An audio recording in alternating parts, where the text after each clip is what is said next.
Welcome to the performance management video part 2. In the last video, we discussed about balanced scorecard. Basically, we learned about what are the things that you need to measure in your business so that you can use that information to up your performance in the organization.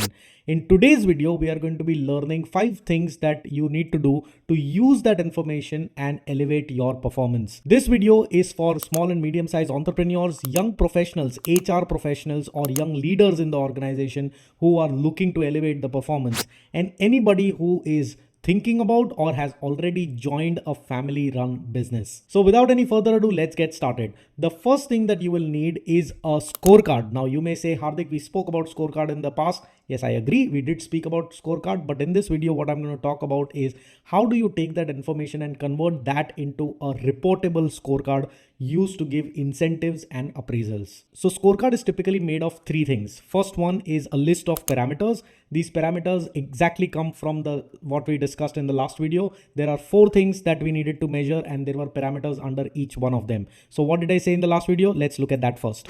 What is it that you need to get information on first to be able to performance manage that information better? So they gave us 4 areas. The first one was called customer.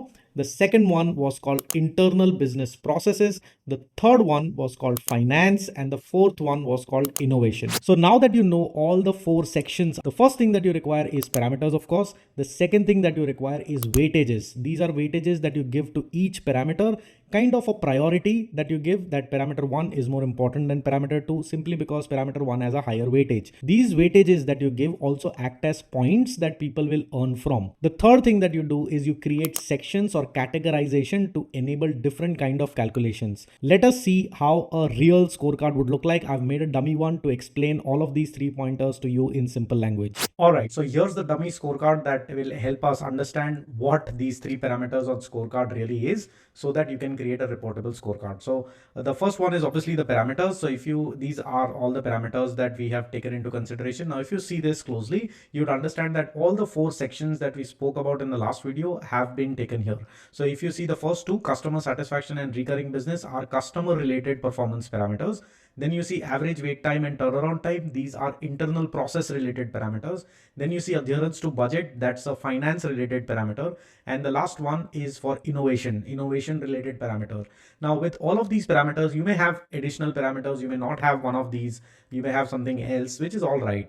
Now, once you have these parameters listed down, the next thing that you do is you create targets on that, because you want to incentivize people, position it in such a way that people are running towards achieving these targets and therefore growing as a company. And the second thing in performance scorecard to make it reportable is weightage. Now weightage, like you see in the first 2 parameters, customer satisfaction score has a higher weightage 20 and recurring business has a lower weightage in comparison to customer satisfaction score of 10. Now why is that? Because I think that I want my people to focus on satisfying the customer completely before running behind asking them to do a repeat business with them. Why so? Because I feel if the customer is satisfied in the first transaction, the recurring business will automatically happen. I don't want my people to push my customer for recurring business while the customer satisfaction is not optimum. So therefore, I want to give a higher weightage to customer satisfaction than recurring business. The third thing that we spoke about in the reportable scorecard that you must have is categories. Now these categories, I have used 3 different kind of categories. The first one is focus category, under which you have these 4 parameters. I want my people to focus on that. The second category that I have created is a qualifier category. This is a category which has a parameter called budget.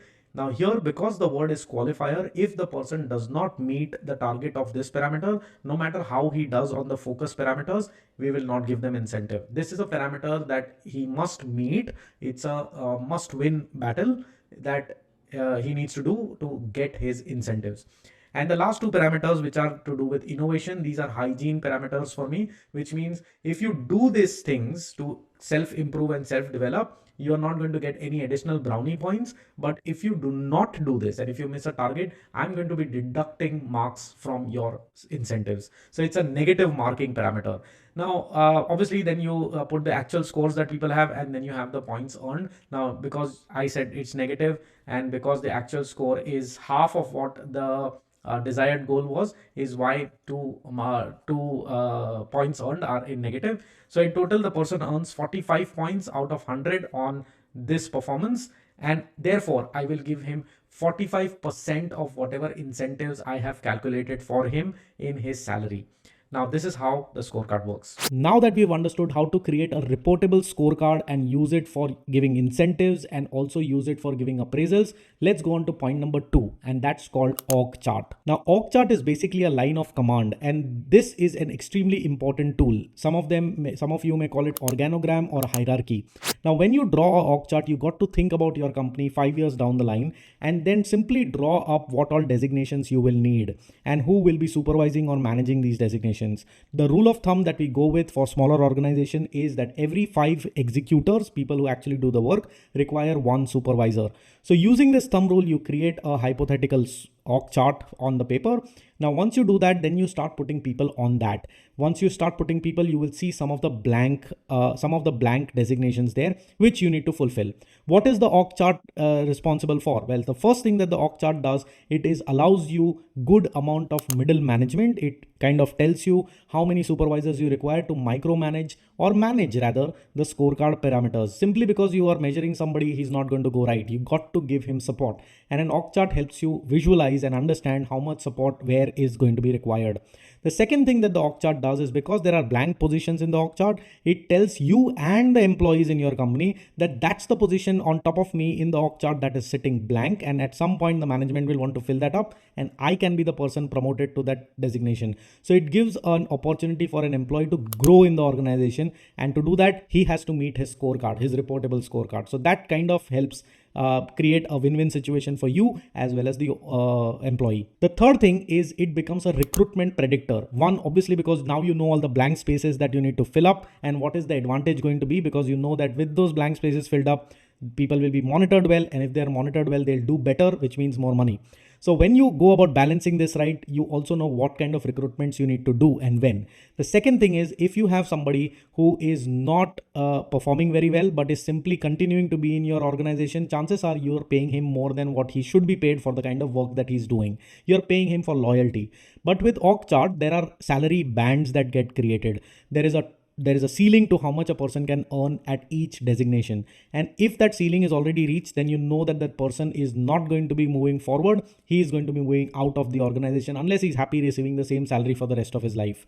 That also tells you that if he leaves, you got to recruit for them. So it's kind of predicting your recruitment required beforehand and not allowing you to spend more than what you should be spending for the same kind of work. And the last and the most important thing, it also becomes a base to create job descriptions. If you want to hire somebody, you need to have a proper job description, not only to tell the candidate what he's supposed to do and therefore the scorecard that tells him how are you going to get measured, but you need also job descriptions to let your recruitment agency know what kind of people they need to source for you. After you've done the org chart, the next thing is called performance review. Performance review is basically used for 2 purposes. One is obviously to review the performance and do course correction. And the second is to let the organization know that we are in the culture of measuring these 4 elements that we did in the scorecard.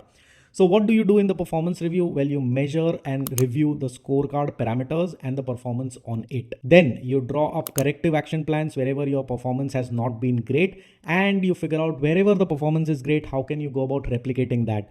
The end result of a performance review is a very crisp and thorough action plan, which is dated, and those are the things that you action and show the results by the next review. A performance review meeting always starts by reviewing the action points of the last review meeting, and then you jump into the performance scorecard next. Performance reviews are to be done, in my opinion, once every week. That's the best way to do it. But if you feel that you do not have the time or your organization is not ready for once a week review, then you go about doing it once in a fortnight or once a month. But get your performance parameters on the scorecard reported, and then you review those numbers. That will make gauging your performance far more objective, and people will exactly know what is it that they need to work upon, what numbers they need to go about achieving. The fourth thing that you will require is HR policies and procedures. Now, there are a lot of hygiene HR policies and procedures. Like, for example, you need to have a procedure or a policy on attendance. You need to have a policy on leaves. That is basic. I call that hygiene policies that you must have. The HR policies and procedures that I am talking about are policies that govern the performance of your organization, which means what happens if a person does not perform well on the scorecard for a continuous period of 3 months? What happens if the person performs very well? What happens and how do you go about giving promotions when the blank spaces need to be furnished and you're ready for putting a person there? How do you allow the internal employees to get promoted? What happens if the person wants to move from one department to another department because he can't perform on one department, but the other department, his skills are apt? All of these things will come out of the review meetings that you take, and you got to devise policies based on what your findings are so that your company has a constitution that they can work upon. So HR policies in my mind will cover three areas. First one is hygiene policies like attendance and leave. The second area is who will do what when certain event happens, that will come out of your review meetings. And the third thing is grievance management, which is what if people do not agree to the scorecard? Then what happens? What if people have a problem with the way the scorecard is managed or the way the HR policies are? Now, having done the HR policies, the fifth part, which is extremely important, is called performance improvement plan. Now let's understand this, guys. Simply by making sure that you get your scorecard right, you get your policies right, and you're reviewing people on performance, the performance will increase. That's not going to be the case. You will have to support the people to increase the performance and support the people in the direction where they are not doing great. By doing all of these four items, it tells you where exactly the performance is not doing great and where exactly you need to focus on to make the improvement. And that's where performance improvement plan comes in being. Now, performance improvement plan has 6 elements. The first one is obviously the scorecard parameter. So when you write down a performance improvement plan, the first thing that you write down is the parameter on which improvement is required.